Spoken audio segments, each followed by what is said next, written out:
Welcome back to the Puck Bunker. I'm Rocco Zappia, joined as always by my co-host, the man who is rumored to be a deeply closeted Leafs fan, Darren Boyce. And speaking of the Toronto Maple Leafs, we do have reporter and site manager for the Maple Leafs at the Hockey News and NHL Network contributor, David Alter. David, thank you so much for joining us.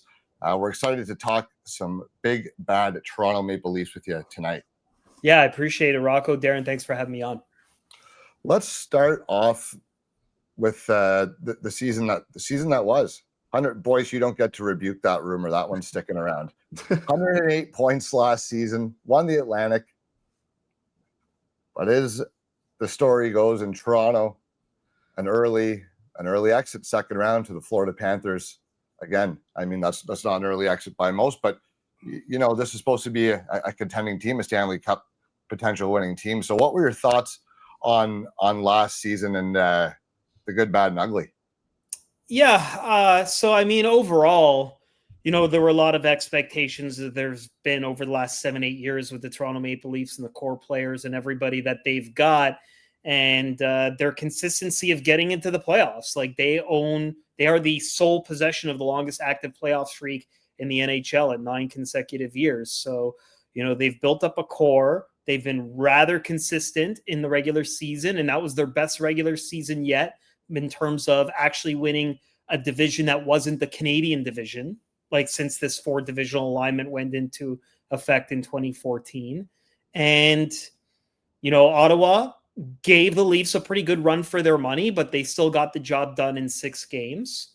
And against Florida, a lot of people point back to the fact that Game 3 overtime was really the killer instinct moment that the Maple Leafs missed. If they make that 3-0, stranger things have happened, and there's been reverse sweeps, and we're talking about the reverse sweep when Ottawa won games 4 and 5. But outside of that, it's a whole different narrative. Maybe Mitch Marner stays. A lot changes. That's the beauty about hockey and how you can't rewrite history. Like once it's done, things happen as a result of it. And so Mitch Marner departs, which was not a surprise given everything he'd kind of gone through and kind of where things were leading up until the very end. And really what the Leafs have decided to do, or what's really been the only thing they can do, is just kind of load up on something that they haven't really had, which was depth. So they went out, they did that, but certainly an opportunity missed because for the first time in a long time, the Leafs had solid goaltending from 2 goaltenders as opposed to just one, even if there were injury concerns. And their defense was bigger, rougher, and looked as complete as it has in any other year. And despite those 2 key ingredients, the opportunity was missed. It's a very Toronto-specific problem, and one that they've decided, okay, just try to fill the void with something that they really haven't had in the wake of Mitch Marner departing, and that's depth, and that's what they've tried to do, at least for now, going into this training camp. So, I mean, they lost to Florida in 7. I thought they played pretty well, more than enough of those games to win the series. What was the major problem that they can't get over Florida? Is there something glaring to you that is kind of the issue when they play them? Yeah, I mean, with Florida specifically, it's hard to say just because both of those series that they had in 2023 and 2025 were very different. Like in the first round of 2023 was big. It was the first time they won a playoff series in 19 years.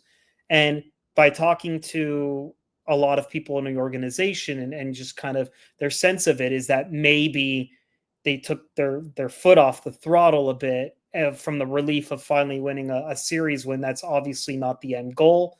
And once that adrenaline died down, Florida got them. Like they won the first 3 games. Toronto barely squeaked out of game 4. Joseph Woll was the sole reason they won game 4. And then game 5 overtime, it's different, and they lose a tight one. So this time around, Toronto had Florida on their heels, like we mentioned. Like really what it was, there was that element of it. And Darren, as the resident goaltender, as you mentioned off the top of this podcast, you might appreciate this as well, is when the Leafs had Stolarz in net, and what Florida adjusted for in game 2 was rimming the pucks around. And Anthony Stolarz has the utmost confidence to be like a third defenseman out there and go all around the ice and, push up the puck, push up the play and do that. And Joseph Woll is not that type of goaltender. And I think because of what Florida was doing, they were asking him to do that a little bit more, and it got out of his comfort zone. And so, that changes the way a team plays defensively if you aren't able to do those things that were working against your opposition in a 7-game series, when you can make those adjustments and not necessarily like, we're on to the next team and that's not going to be a problem. And I think that's really the difference there. And so Florida, to their credit, for the last 3 years, getting into the Cup final and the last 2 and winning it, they just know how to make the right adjustments. And game 3 was big. Game 3 was big for them. Winning that overtime one, it really did change the tone of absolutely everything in that series. So you mentioned too some, both. I think both goalies actually played quite well last year. They were kind of top in a lot of goalie categories. So, I mean, they had good performance. Are there any other players that you were really happy kind of with the performance, throughout the year last year? Yeah, look, he's not there anymore, but Mitch Marner had a great season, right? He really did. Especially with Auston Matthews not producing the amount of goals that he was able to, with dealing with the upper body issue that he was dealing with, he kind of took a lot on his plate, and so did William Nylander. And so William Nylander took a step. Obviously, Mitch Marner took a step, but he's gone. And then you look at some of the other players, like the biggest one was really Matthew Knies, because the previous year he was a rookie in a sense that he is getting a full 82-game season for the first time, even though he debuted in the playoffs. But in that first year, he did kind of struggle as the season went along and found himself on the 4th line. A lot of people forget that, but eventually found his way back. So this time around, what I think you saw was a more confident player, a guy who really excelled beyond a lot of expectations. For a guy that was that big and drafted late in the 2nd round, foot speed and being able to kind of keep up at that level was always going to be a bit of a concern, but he worked his ass off for it and really has been able to be a complete 200-foot player that fits on that top line. And so I'm curious to see if he can replicate it, but that was the real best part up there. And then on defense, getting Chris Tanev was big too, because they just had a reliable guy who can kind of pinch up when needed, but kind of go back, really stabilize the team's depth in that position and kind of change the identity. A lot of times, because he was eating pucks, you saw other players who normally didn't dive for the puck do the same thing. And so there was that leadership by example. And then, of course, the goalies, there were injuries, but both played well. In other years, you're either dealing with an injury to a point where the other player is not playing well when you needed him to. Joseph Woll excelled really well when Anthony Stolarz was hurt. So those are really the highlights that really got the Leafs going. And for the first time in many years, there was no goalie concern. There was always like a controversy or concern, and there really didn't seem to be any of that last year, even though there were injuries. I'm glad that you brought up Matthew Knies, because that's a guy that I was pretty excited to talk to you about. Look, we're Sens fans. We obviously watched that series. There were times in that series that, to me, outside of Willie Nylander, Matthew Knies might have been the scariest guy on the ice from in terms of from Ottawa's perspective. I thought he's exactly the kind of player that Toronto seems to have been missing at the top of their lineup for a long time. It's unfortunate that he's just coming into his own as Mitch Marner departs. But do you feel that he could be a pretty key piece of this puzzle moving forward in terms of replacing Marner's production? And honestly, I'm just going to say it. He's way more built for the playoffs in his style of play, and honestly, in his effectiveness last year in the playoffs as well. So what do you think you're going to get from him? Is he a guy that can step up to be a 35 goal guy, 70-point player, or do you think maybe last year he was hitting above his weight class a little bit? It's hard to say, Rocco, because I looked at like his production at other levels, even when he was playing on the top line, and it never seemed to be anything like this. And so it got me thinking, who in recent memory could you argue against that happening, where you know they're going to be an effective, everyday, dependable player, but they're not necessarily like the expectation of them potting in that many or producing at that level may seem unrealistic. And the comparison I make, even though he's a center as opposed to a winger, is William Karlsson.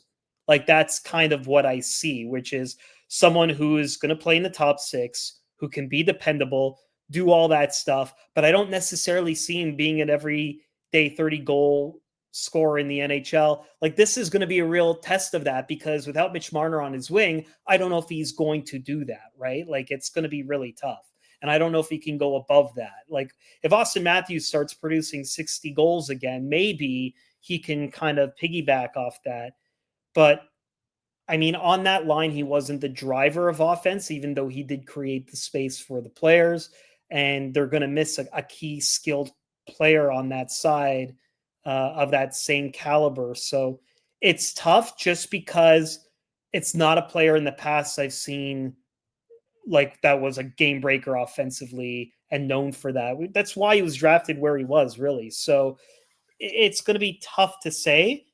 The potential's there, but if he doesn't get that, that doesn't mean, he's lower than what he accomplished last year. Like I still think the guy can be an incredible all-around player for the club. Now you mentioned Auston Matthews as well, and he kind of, I want to say struggled, but by his standards. Do you think that again was just all health related? And do you think he's kind of, is he healthy kind of going into camp here? They say he's healthy. They're pretty insistent on that. And I'm not saying they're wrong on that, but the real proof is going to be in the pudding, right? Like when you're doing off-season training, it's different. Yeah, you're skating, you're doing scrimmages, but you're also like just kind of building your body for peak performance. You're not necessarily battle tested for whatever for this upper body ailment he was dealing with. So it's something that apparently didn't require surgery, and he just needed time. And it was one of these things where when you get up and it feels one way and it feels a different way, there's not really much you can do except try to massage and do all the stuff that will get you prepared and try to play through it. And so what the Leafs liked about Auston Matthews' season last year under Berube was that he was taking all the other things that you need your number one center to do and do it well. The problem was, maybe if they would have given more time, like they gave a lot of time, they had a 9-game stretch and a 6-game stretch with the same ailment, and he kept coming back and it was coming back. So maybe 4 months is enough to kind of treat this thing and nip it in the bud. But I'm only skeptical because I need to see it with my own eyes, and I haven't had a chance to see if that's really been the case. So we'll get a real taste of that in a few days. What was, like, in your mind, what was the most noticeable kind of issue with him from the injury? Because I mean, he still scored 33 goals. He still looked like he was getting a lot of chances. But like, what was kind of the problem that came from the injury? It looked like the placement of the shot. Like if you're dealing with something and you have to kind of lean into it because of, he doesn't like giving a lot of secrets about his shot or a stick or anything like that. But you can see it whenever he would get these opportunities. It either looked like he couldn't get everything on it, or he just couldn't place it to where he wanted to, which is what you expect out of a 60-goal scorer, right? Like just someone who knows exactly where it's going and quick release and all that stuff. And so the body's connected that way. And it looked like at times he was trying not to show frustration, but you can kind of see it away from the play if he was trying to place a shot and it just wasn't going into that right spot. And there would just be those little instances where you're like, that doesn't look right from what you've seen in the past from a player like that. And so that's why the like, even though they were saying he was healthy, it was pretty evident. Like, that's why the chatter never really subsided because he was never really fully 100%. His play didn't seem to be getting better. He did take some optionals at Four Nations, although he still did play. But the rest there wasn't enough. And at some point during the playoffs, it eventually got to him. And also not wanting to say what it was and all that other stuff was certainly like another level of that. But that's a personal thing. So I would say the number one thing was the shot placement was off. The velocity also seemed off. Just everything about what you were like pointing out, that's an Auston Matthews shot. Just all of that seemed to be missing. I want to touch on one more thing about Matthews because, look, his resume at this point in his career speaks for itself. He's tracking to be a Hall of Fame player. He's tracking to be one of the all-time great goal scorers in the league at this point in his career. But the thing with him is that when the going gets tough, he can't seem to find that career-defining moment that gets his team over the hump where he takes them and drags them kicking and screaming to success. And you see it with Nate McKinnon. Sasha Barkov has done it twice now. Connor McDavid has taken two awful teams to the Stanley Cup final. And Auston Matthews has a second round appearance to his name. At what point does either that change and they get over the hump, or we change the narrative and we just say he's not in the same league as these top three centers? So, I mean, it's a couple of years removed, but Nathan McKinnon had that until the year he won it, right? Like before that, he was also second round and done. So they have it till they don't. Exactly. Yeah. Right. So there's that. And so I guess it's always the law of diminishing returns, like the definition of insanity. Like when do you make the change and what needs to be done? The one thing I will say is for the first time in Auston Matthews' tenure this year, there was the coach change, which is real and it's different. But with Mitch Marner departing, it's really different this time. Like it really is.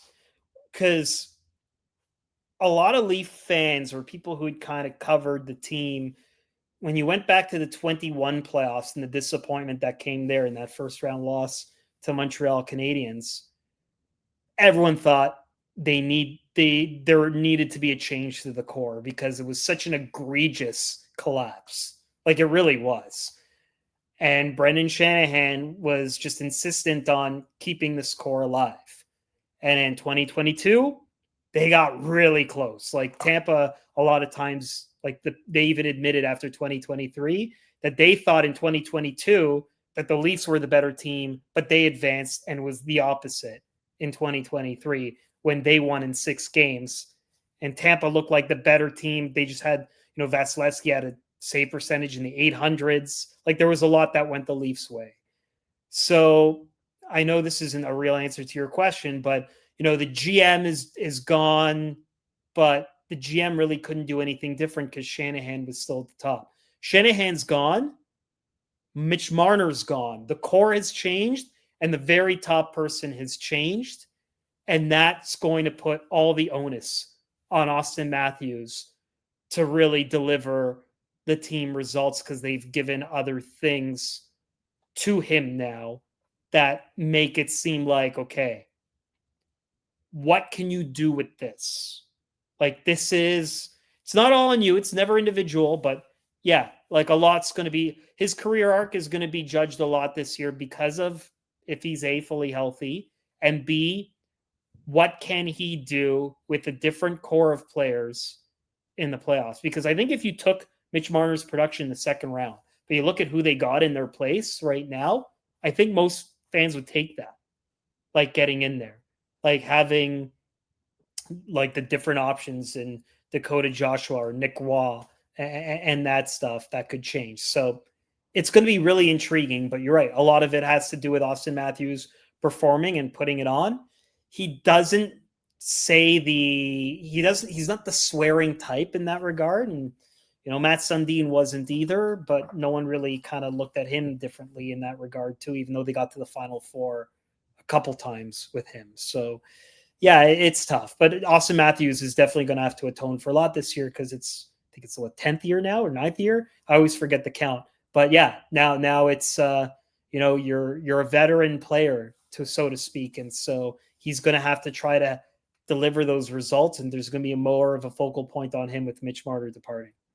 Now, Toronto's always a pressure cooker when it comes to hockey coverage and pressure to perform from the fans, and expectations are always high.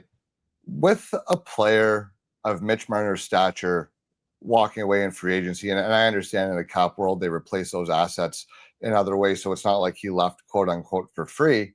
Right.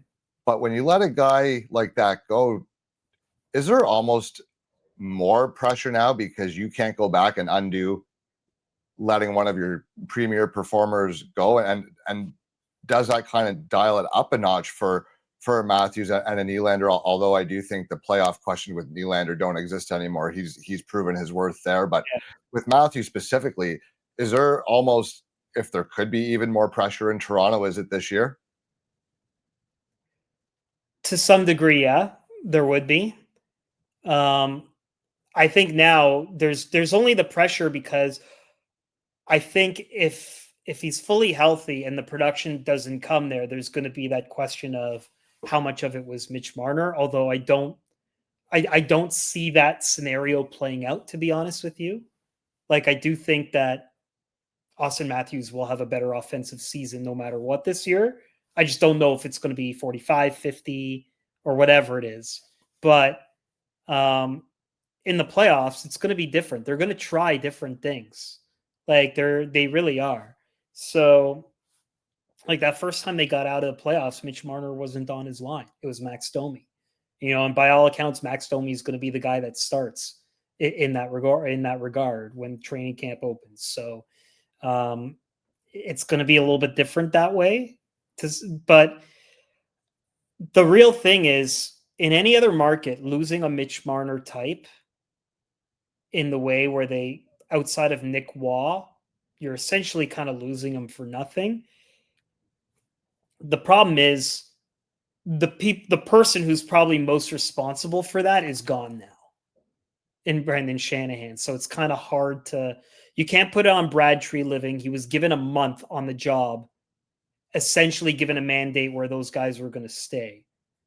And so the real point at that point was just getting Auston Matthews to a contract extension, which he did. So the problem was the opportunity to kind of get assets from Mitch Marner would have been before July 1, 2023. There was some talk that Kyle wanted to do that, and Kyle Dubas was relieved of his duties, in addition to a lot of other stuff that was going on. And so I think there's an understanding from the fan base that it's like, it sucks they lost him, but I think there's just a relief because the talk around them is gone, and that they still have a very good team. Would it have been great to get a defensive asset or some other stuff or whatever? Sure, but the player just didn't play ball with any of that. And so I think the fan base is just like, it's fine, move on, because they've got cap space. They can do some things that they haven't been able to do because of the freed up cap space. And that's why they have one of the best guys in Brandon Pridham who can kind of maneuver around that. And with the new cap rules, there's going to be guys like him who are going to be counted on to find these ways to improve the team. So that's a good segue into kind of the next portion here, ways to improve the team cheaply. Mm-hmm. So we can look at your 2025 draft class. You had no picks up until the second round. Just wondering again, kind of how you felt about that draft class. If you've kind of seen some of these guys at dev camp now. Just wondering if you have any comments on them. One guy we really like too, that we really liked was Tyler Hopkins. Actually, we really liked we thought he was underrated for the class. So it was kind of how he looks and what you've thought so far. Yeah, Tyler Hopkins is getting a lot of the Fraser Minton comparisons. And it's not even just the way he plays, but he actually kind of talks and looks like him too. Like, when I had a chance to have a conversation with him, I asked him, like, have people made the Fraser Minton comparisons to you? He's like, oh yeah, I've heard it a lot. And he likes to model his game after Anthony Cirelli as well. Like that's a guy who he's watched a lot over the last 3-4 years that he feels like there's a good awareness around him. Like of any of the guys that they picked, he seems to kind of be like, okay, maybe third line center with all this other stuff. That's where he can kind of project to. He can improve on some of the defense. Like his 200-foot game is incredible. So if he can figure out the offensive elements there, then he'll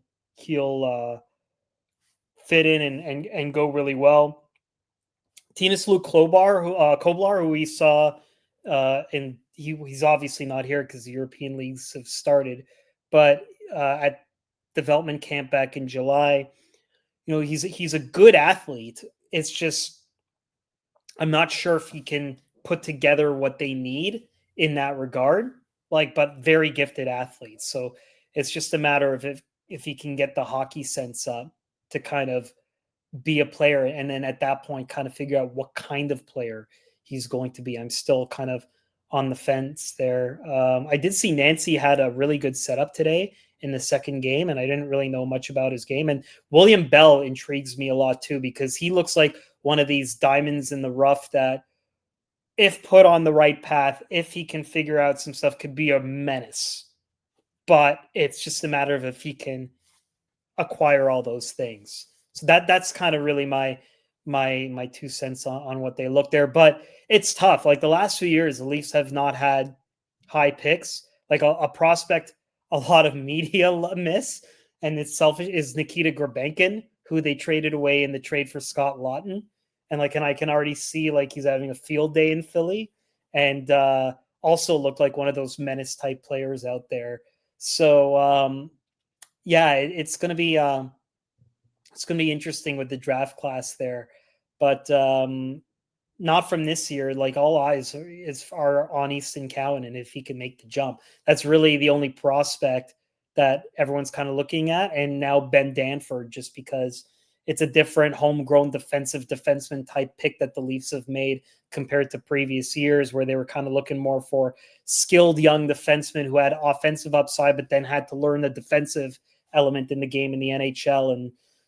And sometimes that's worked, and a lot of times it hasn't. So there's just a lot there that they have to figure out there. But I think for what they did, having the new person lead the draft this year, you could kind of see they're going bigger, longer, very Dallas Stars type prospects, but they're just looking for a lot of projects that they hope can just hit, which is very different, but not a bad strategy. And given how Dallas has done that effectively, I think that they're on the right path in that regard. I liked, and I hate to admit it, but I liked their draft class. Now I didn't know much about. Well, I wouldn't say didn't know much about. Wasn't super high on Koblar. Like I thought he was, But again, if you take a supreme athlete and it pans out, you're going to be really happy with that. And in the second round, you're okay with that risk. I thought they got phenomenal value on their next 3 picks. Harry Nancy was a guy I got to see early last season, and he was actually hilarious to watch because at the start of the year, like he really couldn't skate very well, and he looked so awkward moving out there. And then the puck got on his stick and he made magic happen. But he looked like a teenager dangling little kids at the ODR, the things he would do and things he was trying, really creative. And Will Bell, I thought he was one of the most underrated guys the whole year. I got the chance to see him live when they had that little series against Canada. And it's like you said, menace, that's the exact right word for him. I think you put that guy in a lineup and give him a role, and he's going to be a yes coach, no problem, and they're not going to like it either. So that's the kind of guy you guys got there. So I really like those 2 picks again, which I don't love admitting when my rivals make picks that I like, that they kind of hurt a little bit, especially Hopkins. We loved him. His skating is so good too. Okay, let's get back to the big club here. We touched on this earlier. Marner, obviously the big story of the summer, off to Vegas Golden Knights. But let's focus on what they brought in. Nick Waugh, Maselli, Joshua, re-signed Tavares, gave Knies an extension, And you mentioned the operative word earlier. What it's depth, right? And that has been really, aside from not so clutch performances from the big guys, depth has been their Achilles heel with a pretty top heavy lineup and in a flat cap era. And when we've heard that story over and over. But do you think that despite losing Marner, we're looking at a much more complete hockey team this year and one that could challenge, not that they didn't challenge, but one that could maybe get over the hump of a Florida and make it to the Stanley Cup final? Yeah, I mean, like, I don't think the Leafs are a worse team this year with Mitch Marner gone and what they've added. Will they have more of a challenge in terms of the regular season performance? Absolutely. Like, you can't discount how much Mitch Marner led to all those regular season performances with the production that he had. But if the Leafs make the playoffs, which a lot of people would expect, regardless of if they win the division or not, I think most people would take this team going in versus the one they had last year with those guys that you mentioned. Like, Michelli is a very like low bet risk for the cap hit that he is, and he was I don't remember if he was in the top 3, but I remember I did cast, like, we as professional hockey writers, we get to vote on the Calder, and we have a top 5. He was in my top 5 for that rookie year in Arizona. So he has that ability. And Dakota Joshua is a Leaf draft pick that they were really high on. They just didn't really have a spot for him, and then really found his game under Berube in his time with St. Louis. And so that can only unlock the Vancouver Canucks playoff run, Dakota Joshua, that the Leafs are hoping, like, in a player like that. Nick Waugh, everyone I talked to in Vegas says anytime someone went down in the top 6, Nick Waugh was the first one called because he was the most trusted and dependent on in that regard. So, and he's a right-handed shot. So even if you have to miscast him there, they're lacking right shot forwards like that can kind of move up the lineup, whether it's center or right wing. So especially with Marner gone. So you take all that in, the defense is the same. Could they use an upgrade on defense? Sure, but you're not getting a top pair upgrade for cheap in this cap world right now. Like, it's just not happening. But the defense is more or less the same, essentially, and deeper because they've got some guys beyond 6 that can jump up. The goaltending's the same. The forward depth is better. You're missing Mitch Marner. You've got $2 million in cap space that, if you need to, you can cap a crew and get to the deadline and hope a team's problem can fit into your lap, like an $8 or $9 million player at that point. That they're in a better position to maneuver toward the playoffs, and everything is about that right now for this team. So, will they win the division? I don't think so. The division is stronger than it's ever been. Ottawa's better. Montreal is taking a step. Detroit has a better goaltender now, even though they have a lot of goalies, and maybe not this year, but the year after, they might be primed to take a step. Buffalo seems overdue, even though every year they don't make the playoffs, but they still have a lot of young talent.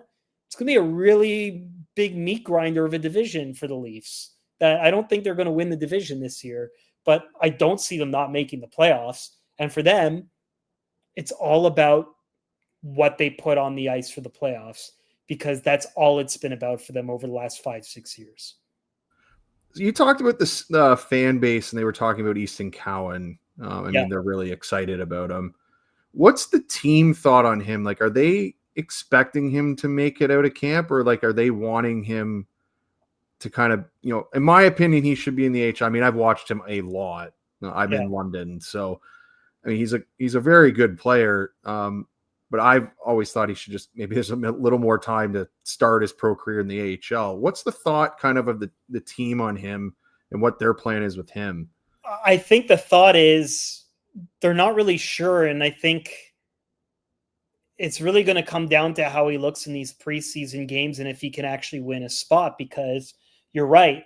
If the new CBA rule where you can allow one under 20-year-old to play in the AHL, there's not a question of a doubt that Easton Cowan would have been with the Marlies last year. But that wasn't the rule. And even though he did everything he had to do, this guy hasn't played professional hockey. He's a bit undersized, a bit, not a lot. He does look bigger though. When I saw him this week, like he looks chunkier and bigger. And I think that's a good sign for him.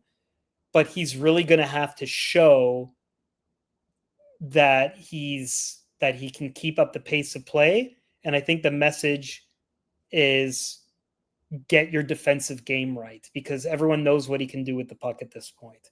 And he even said it. He's like, work on the defense and the rest will come, because that's really been the message with him. And so provided he looks responsible out there and can keep up with NHL level players, then he could get a crack. I don't know if it happens out of camp, but I can see him being one of the first call-ups for sure if they feel it's going too well for him in the AHL and they need someone of his potential production. They'll try to ease him in. It's not unlike Fraser Minton. Fraser Minton really surprised when he won a spot out of camp, played 4 games and got sent back down. But this time around, Easton Cowan was just hard done by the rules. Even though he did everything he was supposed to do there, got the job done by his team by winning the Memorial Cup this time and being Memorial Cup MVP and all that other great stuff. He's got to show that he's defensively responsible, and it's going to be hard off the hop. But if a couple of injuries or whatever happens, I can see them maybe insulating him into a spot where they feel they can kind of guide him in and ease him in and get some minutes just to work on the defensive element of his game while getting used to the speed of the NHL game. So the other guy I wanted to follow up on to who's been in trade rumors is Nick Robertson, and kind of where the team is with him. Because in my opinion, I don't know if he's really fully gotten an opportunity. I mean, he's played a lot, but I don't know if he's maybe got the situational opportunity that maybe he should have. Kind of what's the team think of him, and what's the expectation with him this year? So I think the team wants to see if Nick can actually help fill the void of Mitch Marner. Like, he's going to be in that mix of all the other guys are going to try to see who can make up the offense. And when Nick Robertson has played and we had a long string of games as a third liner, he was able to produce. That was never the issue. It's all the other stuff. And if he's big enough and if he's, fits Nick Berube, if he fits Craig Berube's style of play, like that's the big one too, right? So I haven't seen him. If he looks bigger, meaner, and is hard to push off the puck this year, then the Leafs will be more than happy to try and give him every opportunity, provided his shot and offensive prowess is there. Like, they always, when they brought him up in the playoffs in 2020 in that weird COVID year, they always felt like he was just a few strength things away from being a regular top 6 forward for the Maple Leafs. Like, that's what they thought. It was a different philosophy under Kyle Dubas, but that's what they thought. And there's going to be a team that sees that.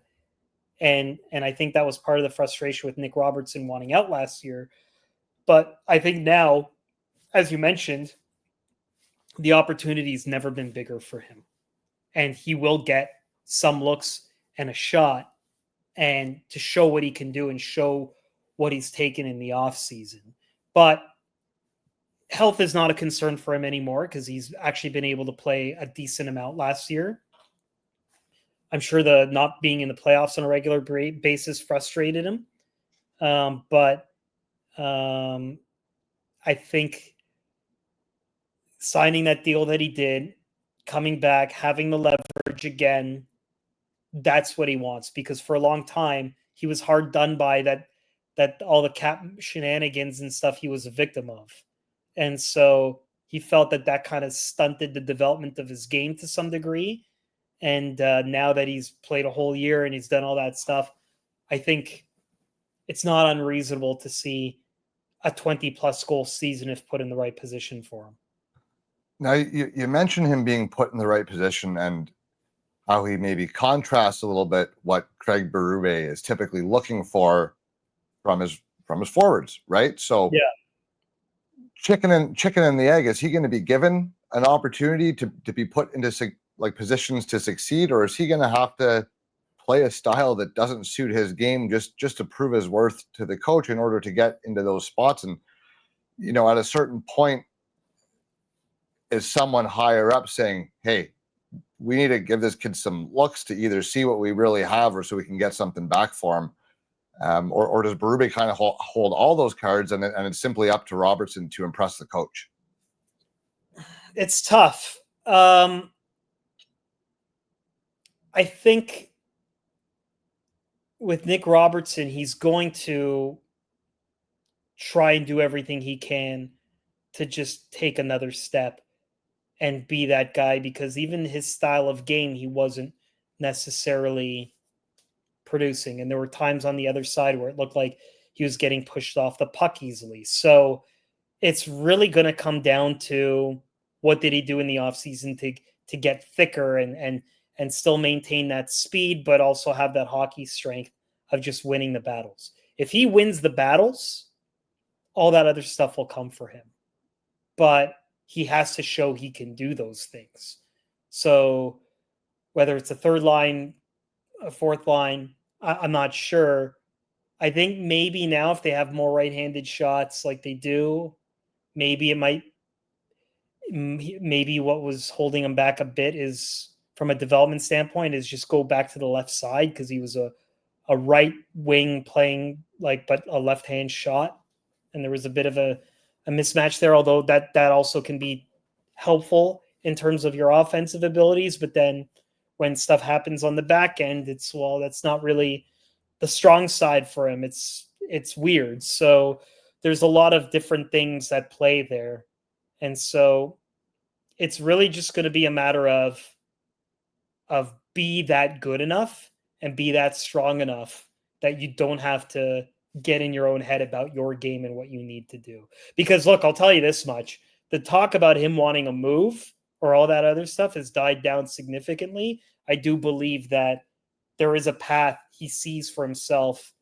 And it's all going to be, the Mitch Marner thing opens up a lot, because there is competition to some degree on that side of the ice, on the wing, with a lot of newcomers. And he's just going to have to show that he earns that spot.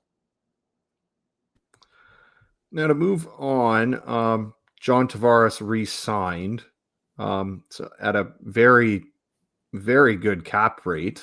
Yeah. Are they still expecting him to be a top six guy, or are they just kind of, is this, at least I would, obviously he's still a very good player for his age. And yes, he is younger than me now. So that's great where we're at. But yeah, just because, he still provides solid value, and at under $4.5 million, the team should be pretty happy with that. No? Oh yeah. Yeah. Well, look, it's a 4-year deal too, right? So it's one of these things where I would expect him to kind of reprise that role as the 2C, but it wouldn't surprise me if that shifts over time, whether it's this season or the year after. Like at some point or another, maybe they find depth in that position and they unlock more out of him playing on the left. And the team has not been against that. When they had Ryan O'Reilly in 2023, they did that at times with matchups. I believe on the road they didn't, but at home they did. Like it was a matchup adjustment that they would do. So not necessarily saying they would switch that. Berube is not as much of a switch on the fly, too much like game to game type. But John Tavares scoring 38 goals and coming back for $4.38 million cap hit per, nobody is looking at that as anything but a team friendly deal. Like it really was.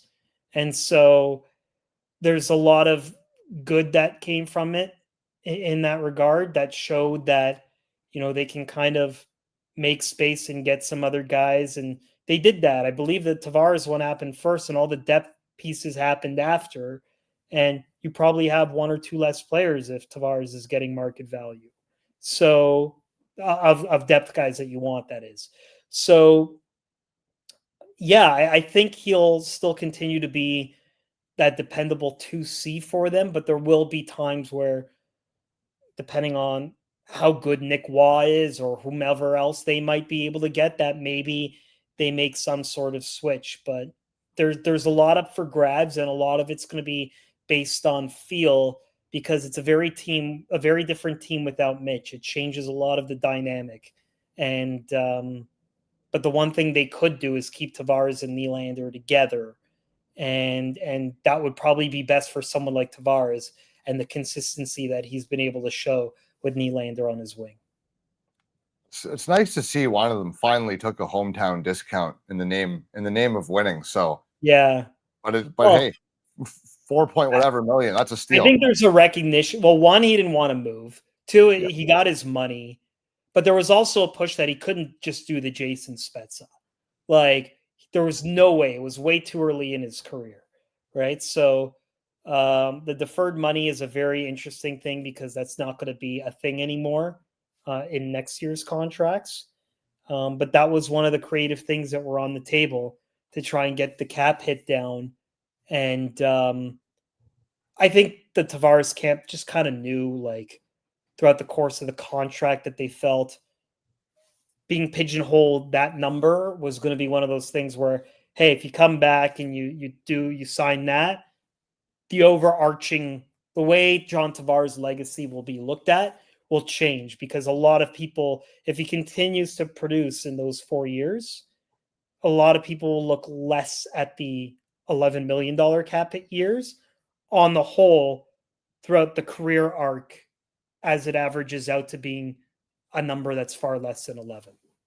Yeah, and I think as well, I mean, at this point in his career, like you said, he's made his money. He's got enough money for him, his siblings, his kids, their kids, and all their grandkids, so winning becomes the operative word. And I think a lot of the narrative changes the second you're able to throw that parade that seems to be planned pretty frequently in our opinions by preseason Leafs fans. I know that's all social media. That's all people like tongue in cheek saying plan the parade, but no one's actually planning the parade. That's just me being a little prick Sens fan. Fine.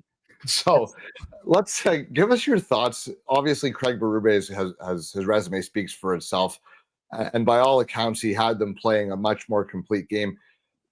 They were probably the toughest tests that the Stanley Cup champions face, and that has to be worth something, even though it doesn't make it hurt any less. What were the thoughts on his first year behind the bench and kind of the confidence level they have in him? And does the team think they have the right guy to get them over the hump here with Berube behind the bench? I think they do. Like, there was a real change. Like, when we were watching the practices, like the way he would stop and crack the whip in terms of if something wasn't happening the way he liked it. Like, a very intimidating man to be yelled at by. Like, it really was. Like that, and that, not saying Sheldon wasn't like that, but just really, like, it stopped people dead in their tracks. And there was an element of respect there in that regard, in terms of like, whoa, okay, I gotta get my wits about me. Like, it's like an on notice kind of thing. So, but he also knows how to coach based on what every player needs. Like, he joked all season long about how William Nylander and the way he coaches him is very different than anybody else, based on William Nylander's style and wanting more minutes and a lot of these other things, and just being really fascinated by his unique perspective of the game. So he has that way of being very personable, like with the coach, and kind of knowing what each player or situation kind of needs, but will also just kind of just be like, on a whim, make a change. Like, the one thing that caught us off guard when it came to change of style between him and Sheldon Keefe was, usually with Sheldon, you almost knew on a regular basis whatever lines were at the practice, that's what it was going to be that morning. Skate and game, there was no change. But like the Leafs would practice one way, and then out of nowhere in the morning, it's like, oh, it's a different guy coming off, and he's making his team debut. And it was like, I talked to that player. He's like, yeah, he just woke me up in the morning. It was like, send me a text, you're going in today. He's like, oh, okay, that's interesting. That's different. Like, would you have rather like practice it? He's like, oh, I'm fine, whatever. But like, it's just weird that the player didn't practice knowing necessarily he was going to be making his team debut the night before, because those morning skates are always optional and they're not like replicating game days like a full mandatory skate that the Leafs would do. Because now, I don't know if you guys know this, but with the schedules condensed as it was last year with 4 nations, and it will be again with the Olympics, and a lot of teams do this, is just their morning skates, if they practice the day before, are not even morning skates anymore. They are like, they have the ice, but they're just kind of like whoever's not playing to get their bag skate in, and just some guys who need it as creature of habit hit the ice. Everyone else doesn't hit the ice. Like there's none of that. Where the morning skate is like a pseudo practice if it's like those 3 and 4 nights in that one, and they didn't have an off day because of the one off day. They would treat that morning skate as like a mini practice where everyone had to be on the ice, and they'd replicate game type scenarios that they would normally do at practices because of the condensed nature of everything. And so there are differences with Berube in that regard in terms of how we approach those things compared to Sheldon. But other than that, I mean, the pedigree and all the other stuff that he does in just a very different voice was a much needed change for these guys. Because you went from Mike Babcock, who at the time was one of the more respected head coaches and won the Stanley Cup at the time, to a brand new inexperienced coach, where when you look at bringing in an inexperienced coach to coach the Maple Leafs is a massive change. And you get the Craig Berube, who's got the experience in the middle, but kind of knows how to coach in today's day and age. And so it's a happy medium that 1 year in, hard to say it wasn't a success because he got him to the second round, and we see what happens this year. So I guess the question I have now is, what's kind of the patience level with the coaching staff, with the Toronto marketplace? Because again, they did make the second round last year. I would say, it was an outside of the, I don't think the season was a disaster. I think it was a success. I mean, what would have to happen for, there's no way this could go downhill, right? Like, he's pretty locked into the job. Yeah. I mean, never say never, but like any, there's been a lot of surprising coaching changes due to whatever happening early in the season, right? Like if they go on a crazy losing streak and it gets really tight and intense, then things could change in that regard. But no one's seeing that. Like it's not one of those things. Like I think the one thing that he put up a new messaging in the room, which was no grit, no grind, no greatness. I'm a big Detroit Lions fan, and one of the things that Dan Campbell instilled was grit. So I always wondered if he stole some of that from him, in terms of he just wants the guys to work hard. He knows that they have the talent, right? To get to that level and skating hard and doing what they do, the talent has never been the issue, but he wants them to work their ass off and earn it every night. And so that's why that message is up there. And I think that as long as it looks like they're doing that, he's pretty locked in. If they stop adopting that message, of course there's going to be trouble. But yeah, the other thing too is, if they do get to a playoff scenario and they have games like they had in games 5 and 7 against Florida, that's only then will the coaching start to become an issue, because that was one where that was the first time we saw Craig Berube kind of look bewildered, not understanding what was going on. Like just kind of being like, what are you guys doing? Like it was a weird but familiar look in there. But it surprised him, because I think he thought, like everyone thinks there, it's going to be different, right? And when Game 5 happened, I think there was a real surprise that Game 7 went the exact same way. Like, it's one thing to lose, but to lose that way is tough. And that's always been the hardest part of every Leafs elimination, is not necessarily just losing. When they lost in 2022 in a very close game in Game 7, it's not that fans were okay with it, but they understood they worked hard. But then when 2023 happened, 2024, they fought back, but they were down 3-1 and it got ugly. There were a lot of really odd moments, and that's where it's going to be it's going to take a long time, let's put it that way, before Craig Berube's job comes into question. Now, him and Treliving, from my perspective, it seems like they agree on overarching philosophy on sort of how to build the club and how the club needs to play to get over the hump. Do we think that Treliving has the same security here that Berube seems to have, because this is, again, what appears to be such a good fit?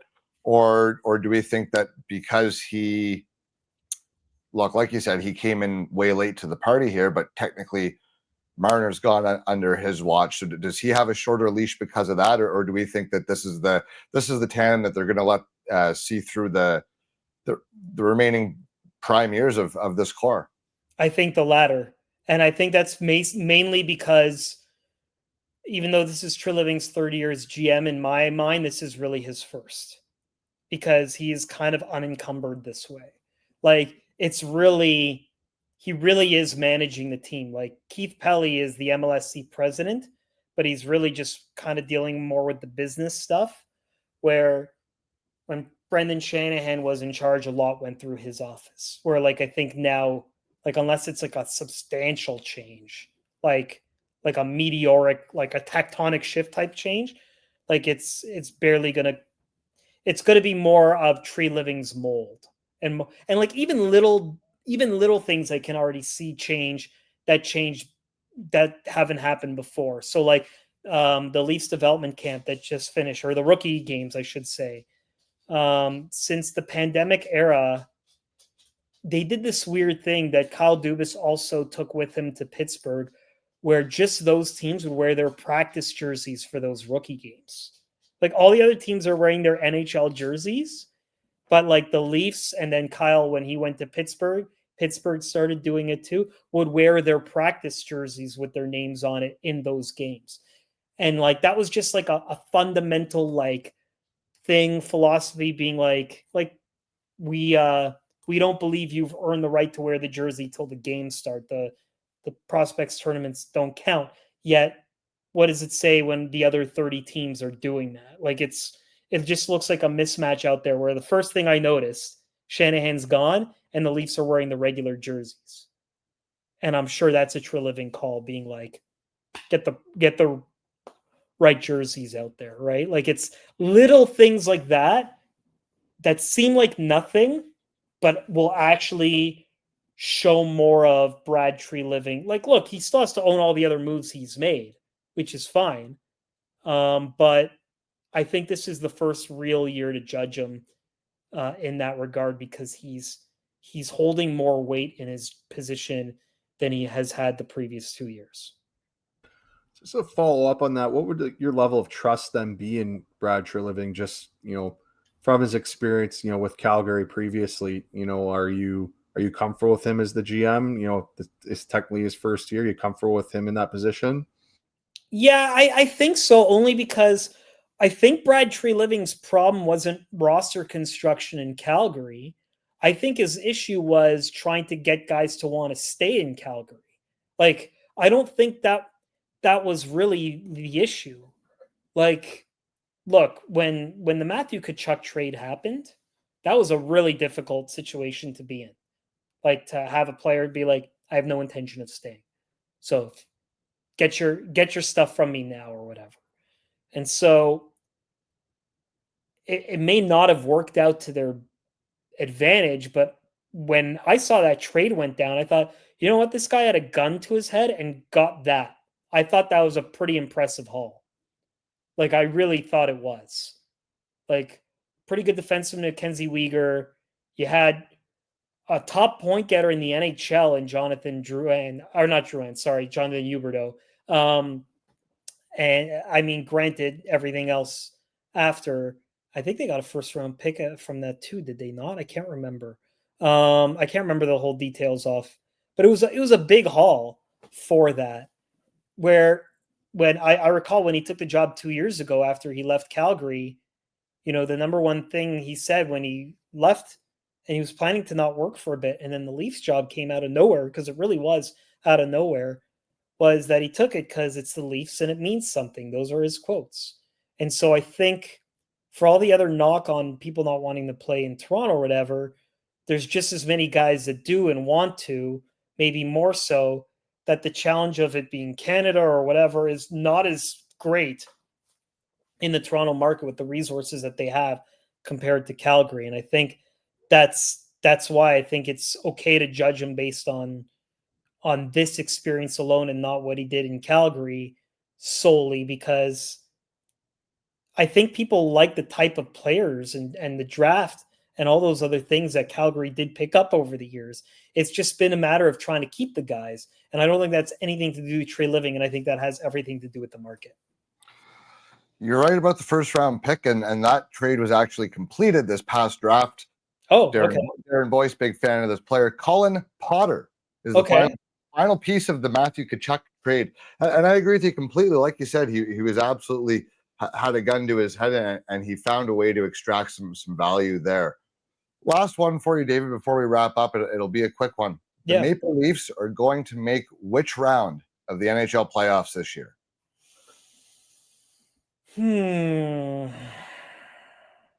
I'll give you this answer. They're either going to get to the third round or not make the playoffs at all. Wow. Both very extremes, eh? Very boomer bust. I really do think that it's going to be a tougher. I think I have them third to wild card in the division this year, because I do think it's going to be an adjustment, and I do think the Leafs are going to need some time to kind of figure out what's optimal with these lines and extra bodies that they've got. That there could be a bit of a challenge there, and that in the fact that the division is a meat grinder, it really is. I can't see, the only one I'm not sure of is Boston, but outside of last year, every time you counted Boston out, they stunned everybody, right? The year they won, the year they in 2023, when they set the record for most points in the NHL, that was a year I thought that's where this year was going to happen to them, right? I thought their struggles that they had this past regular season, I thought that was going to happen then, and it didn't. So with Ottawa and Montreal improving, and I like Ottawa's team now. Montreal reminds me of the 2018 Maple Leafs a lot. They've got a lot of pieces that just seem to now be coming into their own. I don't know. It's gonna be really tough. That I can see a scenario where it's going to be a fight for them in the regular season. But if they get through it, I think they will be better equipped and built better, that they should be able to go on a bigger playoff run, because I do think the team is comprised of better playoff performers. But it could come at the cost of some regular season turbulence. One way or the other, we're shaping up for an extremely, extremely interesting year in Toronto, and one that will probably tell a lot about what kind of gumption the core has here, and if this is the group that can get it done. David, thank you so much for taking the time to join us. Our fans, please check him out at the Hockey News and the NHL Network. It was great. It was great to chat about our evil nemesis. Yeah. And we're looking forward to the Battle of Ontario being alive and well this year. Just so you know, I got a lot of grief from some Leaf staff this year because I was one of the few who actually picked Ottawa in that first round. And everyone thought I was nuts because I have this weird model, and I have all my receipts. The same model predicted Florida to beat Boston, and it happened. It got Columbus over Tampa in 2019. It's solely based on streaky momentum play beyond the post deadline. Like how you play after the deadline, like that determines it. And I had Ottawa just narrowly squeaking out. And you know what? Those 3 overtime, like there were a lot of overtimes in that series. And after game 5, there were a lot of clenched.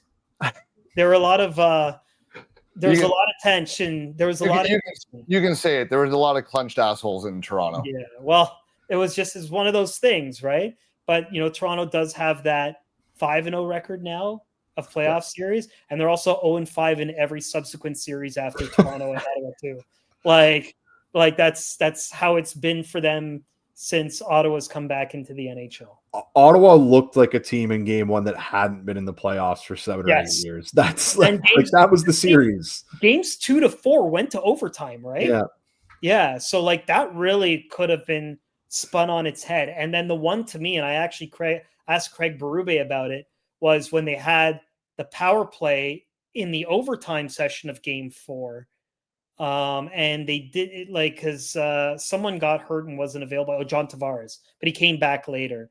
But instead of going 5 forwards on the power play, they put Morgan Riley back in there, where I thought they were going to put Bobby McMahon, because at times when they didn't have a net front guy, they would put Bobby McMahon there and do that. But they didn't in that scenario. They miss it. Ottawa wins that game. I remember asking, what went through? Why Morgan Riley over Bobby McMahon, just to keep the 5 forwards going? And he gave a good answer for it, but I thought that it could have been a turning point in a potential reverse sweep. Like it was quite possible, but I don't regret the prediction. That prediction was just to show that series was a lot closer than people give it credit for. It was tight, 3 overtime games. That's 2 shots on goal the other way, and it could be a whole different narrative. Exactly. So, thank you once again for joining us. This has been great. Looking forward to another fantastic. Which I'm just going to say it. The rivalry is officially back. We got good when both of the teams are good. Both of the teams are finally good. So yeah, right on. Thanks again, David Boyce. We'll talk to you soon.